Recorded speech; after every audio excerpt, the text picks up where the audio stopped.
जी का बेटा था अमित और बहू का नाम था अमृता। सुमित्रा जी की बहू की बातें सुनकर ऐसा लगता था कि जैसे वो बहुत इंटेलिजेंट है, क्योंकि उससे कभी भी कोई भी सवाल पूछो फट से जवाब दे देती थी। अरे भाई, उसके जवाब से तो गूगल भी पीछे रह जाता था। और इसलिए कम से कम सुमित्रा जी के घर में तो किसी को भी गूगल की जरूरत ही नहीं पड़ती थी। जब भी घर में कोई बात चलती, कोई कुछ भी कहता, तो अमृता फट से कह देती, ये तो मेरे साथ भी हुआ था, मुझे इसके बारे में सब मालूम है। एक दिन सुमित्रा जी अमित और अपनी बहू अमृता के साथ अमित के बुआ जी, फूफा जी यानी कि मुकेश और उर्मिला जी के यहाँ पर मिलने के लिए गए। अरे बहुत अच्छा किया अमित बेटा, इतने दिनों के बाद आए हो तुम। हाँ सुमित्रा भाभी, कभी तो आ जाया करिए अपने बच्चों को लेकर। आपकी बहू के आने से तो हमारे घर में भी रौनक आ गई है। वो क्या है ना, अमित ऑफिस के काम में बहुत बिजी रहता है, इसलिए उसे तो वक्त ही नहीं मिल पाता। अच्छा, लगता है नौकरी काफी मुश्किल है अमित की। अरे नहीं फूफा जी, ऐसी कोई बात नहीं है। आप तो जानते हैं ना प्राइवेट जॉब में कितना काम होता है।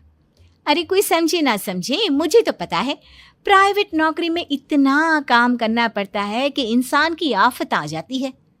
लेकिन बेटा, तुमने तो कभी जॉब की ही नहीं, तुम्हें कैसे पता? अरे जॉब नहीं की तो क्या हुआ मम्मी जी, सब जानती हूँ मैं। सबसे पहले ऑफिस में जाओ, वहां पर अपनी एंट्री डालो, उसके बाद दिन भर सिस्टम पर बैठकर काम करो। चारों तरफ कैमरे लगे होते हैं, आप अपनी नजर इधर की उधर नहीं कर सकते। उसके बाद दिन भर बॉस की चिक चिक सुनो, वो अलग से। यही सब होता है, मुझे ना सब पता है। अरे बहू रानी तो काफी इंटेलिजेंट है, हर बात की खबर है इसको। थोड़ी देर बाद, अब देखिए सुमित्रा भाभी, इतने दिनों के बाद आई हैं आप, खाना खाकर ही जाना, ऐसे तो मैं आपको जाने नहीं दूंगी।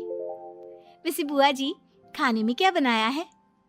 वो क्या है ना बेटा, आज तुम्हारी बुआ जी की तबीयत थोड़ी ठीक नहीं थी, इसलिए हमने सोचा कि जब तुम लोग यहाँ आ जाओगे तो बाहर से खाना मंगवा लेंगे और साथ में बैठकर खाएंगे। लेकिन बस प्रॉब्लम इतनी सी है कि मुझे बाहर से खाना ऑर्डर करना नहीं आता। सोचा जब अमित आएगा तो उसी को बोल दूंगी। अरे मुझे आता है ना, मैं कर देती हूँ ऑर्डर। बताइए क्या क्या मंगाना है आपको? इटालियन, कॉन्टिनेंटल, इंडियन, पंजाबी, सब पता है मुझे। क्या बात है बहू, क्या घर में भी खाना रोज बाहर से ऑर्डर करती हो? अरे नहीं बुआ जी, ऐसी कोई बात नहीं है, बस मुझे ना सब पता है। कोई बात नहीं अमृता, मैं अपने फोन से ऑर्डर कर देता हूँ। अरे क्या बात है, आजकल ऑनलाइन डिलीवरी पर कोई ऑफर नहीं चल रहा है, वरना काफी पैसे बच जाते हैं। कैसी बात करते हैं अमित, मैं कह रही हूँ ना मुझे सब पता है। मुझे एक बहुत अच्छा ऑनलाइन डिलीवरी वाला मालूम है, जहाँ पर 50% ऑफ मिल जाएगा। और आज तो वैसे भी फ्राइडे है ना, फ्राइडे को तो उस पर 50-70% ऑफर मिलता ही मिलता है। अरे क्या बात है, इसके बारे में तो मुझे पता ही नहीं था। अरे बेटा, जिस चीज के बारे में किसी को पता नहीं होता, हमारी बहू को पता होता है। एक काम कर, तू उसी को ऑर्डर करने दे। क्या बात है अमृता बेटा, तुम तो बहुत इंटेलिजेंट हो, सब कुछ जानती हो। कुछ दिनों के बाद सुमित्रा जी की कुछ सहेलियां उनसे मिलने के लिए आती हैं। अरे सुमित्रा बहन कैसी हो, बहू कैसी है तुम्हारी? अरे पूछिए मत, बहुत इंटेलिजेंट है मेरी बहू, सब कुछ जानती है। क्या बात है, बहू के आने के बाद तो औरतें दुखी हो जाती है, लेकिन तुम तो बहुत खुश लग रही हो। वो क्या है ना, मेरी बहू है ही इतनी अच्छी। अरे तो बुलाओ ना, हमारे साथ बैठेगी, बातें करेंगी तो हमें भी अच्छा लगेगा। सुमित्रा जी अमृता को बाहर बुलाती हैं और उसके बाद सब लोग बातें करने लगते हैं। क्या बताऊं, कुछ दिनों से घुटनों में इतना दर्द हो रहा है कि चला भी नहीं जाता। अब बुढ़ापे में तो ये सब चलता ही रहता है, क्या कर सकते हैं। आंटी जी, आप योगा करिए, योगा और साथ में ना काले तिल खाया करिए, आपके घुटनों का दर्द भाग जाएगा। लेकिन तुमको ये सब कैसे पता बेटा? अरे मेरे भी घुटनों में दर्द होने लगा था, मैंने योगा किया और काले तिल के साथ गुड़ मिलाकर उनके लड्डू बनाकर खाए, एकदम ठीक हो गए हैं मेरे पैर। अमृता, ये तुम क्या कह रही हो? इतनी कम उम्र में तुम्हारे पैरों में दर्द कैसे हो सकता है? अरे मम्मी जी, सच कह रही हूँ, एक बार अगर कोई ये नुस्खा अपना लेना बस मजा आ जाए। ठीक है बेटा, अगर तुम कहती हो तो मैं ये करके देखती हूँ। मुझे सब पता है आंटी जी, ये मेरे साथ हो चुका है, इसीलिए तो बता रही हूँ मैं आपको, ऐसे नहीं बताती किसी को। कुछ दिनों के बाद अमित अमृता को अपने दोस्तों के साथ घूमने के लिए ले जाता है। क्या यार, क्या जिंदगी हो गई है। सारा दिन ऑफिस का काम करते रहो, अपनी हेल्थ पर तो ध्यान ही नहीं दे सकते। अरे क्यों नहीं दे सकते अपनी हेल्थ पर ध्यान, सब दे सकते हैं। इंसान चाहे तो कुछ भी कर सकता है। क्या बात है भाभी, आप इतनी श्योरिटी के साथ कैसे कह सकती हैं? अरे आजकल ना एक से एक एप्लीकेशन है मार्केट में, और जानते हैं उसमें कुछ एक्सरसाइज तो ऐसी बताते हैं जिन्हें आप अपने ऑफिस में बैठे बैठे, मेरा मतलब लैपटॉप पर काम करते करते भी कर सकते हैं। अमृता, ऐसी एक्सरसाइज के बारे में तो मुझे भी नहीं पता था, तुम्हें कैसे मालूम? अरे मुझे सब पता है, हर चीज की खबर रखती हूँ मैं, जानते हैं ना आप। लेकिन ऐसी कौन सी एप्लीकेशन है और ऐसी कौन सी एक्सरसाइज है भाभी? एक मिनट, मैं आपको अपने मोबाइल में दिखाती हूँ। अरे वाकई में भाभी तो सही कह रही हैं। देखो यार, इसमें कितनी अच्छी एक्सरसाइज दिखाई गई है। अपनी चेयर पर बैठे बैठे एक्सरसाइज भी कर लो, काम भी और हेल्थ भी। वाह भाभी वाह, मजा आ गया। लेकिन अमृता, तुम्हें इस बारे में कैसे पता?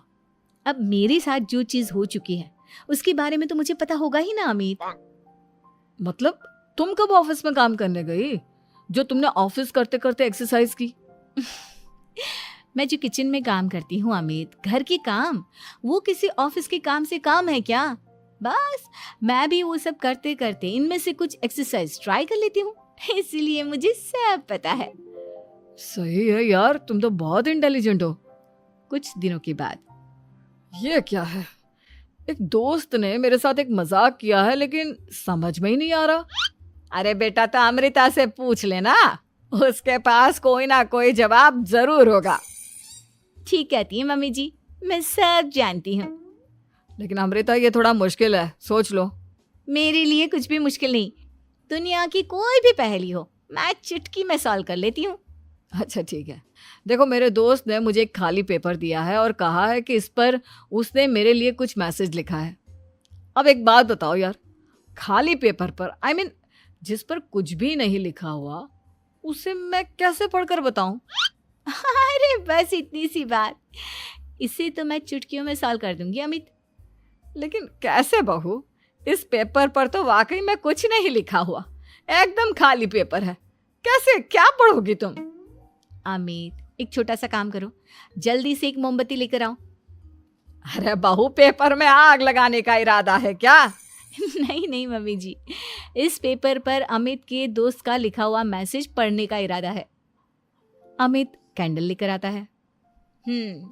अब ना बस इस पेपर को धीरे धीरे कैंडल के ऊपर घुमाते रहो, देखना 2 ही मिनट में मैसेज आपकी आंखों के सामने होगा।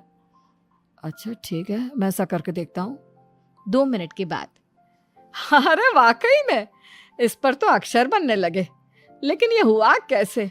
और अमृता, तुम्हें कैसे पता? बहुत सिंपल है मम्मी जी, अमित के दोस्त ने नींबू के रस से मैसेज लिखकर उसे सुखा दिया। आप अगर मैसेज पढ़ना हो ना तो पेपर को आग के सामने ले जाओ और लेटर्स अपने आप उभर कर आ जाते हैं। वाह बहू, लेकिन तुम ये सब कैसे जानती हो? अरे मम्मी जी, जब मैं छोटी थी ना तो अपनी सहेलियों के साथ ऐसे ही गेम खेला करती थी। ये तो मेरे साथ कितनी बार हो चुका है, मुझे सब पता है। थैंक यू यार अमृता, तुम्हारी वजह से हमें कुछ भी सोचने की जरूरत ही नहीं पड़ती, तुम सब कुछ बता देती हो। कुछ दिनों के बाद सुमित्रा जी को अमृता के प्रेग्नेंट होने की खुशखबरी मिलती है और सुमित्रा जी अमृता को डॉक्टर के यहाँ लेकर जाती है। देखिए सुमित्रा जी, आपकी बहू की तबीयत बिल्कुल ठीक है, किसी भी तरह की चिंता करने की कोई जरूरत नहीं है। लेकिन हाँ, उनको आयरन वाली डाइट खाने की बहुत जरूरत है। ठीक है डॉक्टर साहब, आप बता दीजिए मैं अपनी बहू को क्या क्या खिलाऊं ताकि उसकी तबीयत ठीक रहे और आने वाले बच्चे की भी। अरे मम्मी जी, इसमें डॉक्टर से पूछने की क्या जरूरत है, किशमिश है, अनार है, पालक है, ये सब खाना चाहिए, आयरन का लेवल बिल्कुल बराबर रहता है। अरे वाह, आपकी बहू तो सब कुछ पहले से ही जानती है। ये तो बहुत अच्छी बात है। देखो, आयरन के साथ तुम्हें कैल्शियम भी खाना होगा।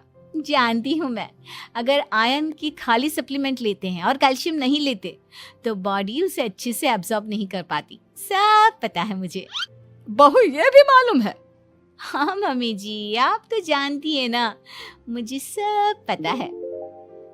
आपकी बहू की बातें सुनकर अच्छा लग रहा है। मुझे ऐसी बहुत कम लड़कियां मिलती हैं जिन्हें इतनी नॉलेज होती है, सारे सवालों के जवाब देती है।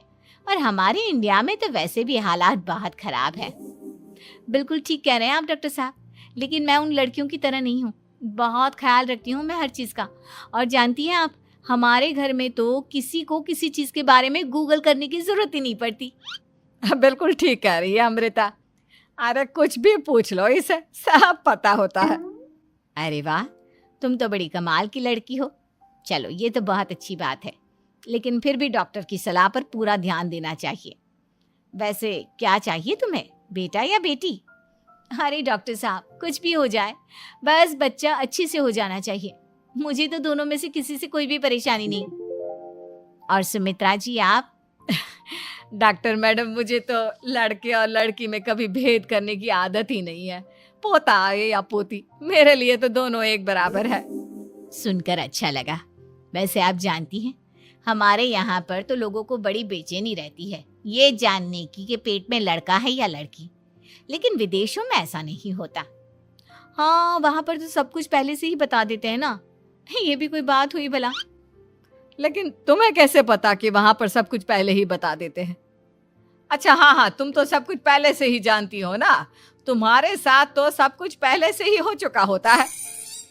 नहीं मम्मी जी, ये तो मेरे साथ पहली बार हो रहा है, इसलिए मैं ये डायलॉग नहीं बोल सकती। अमृता की बात सुनकर सुमित्रा और डॉक्टर दोनों हंसने लगते हैं।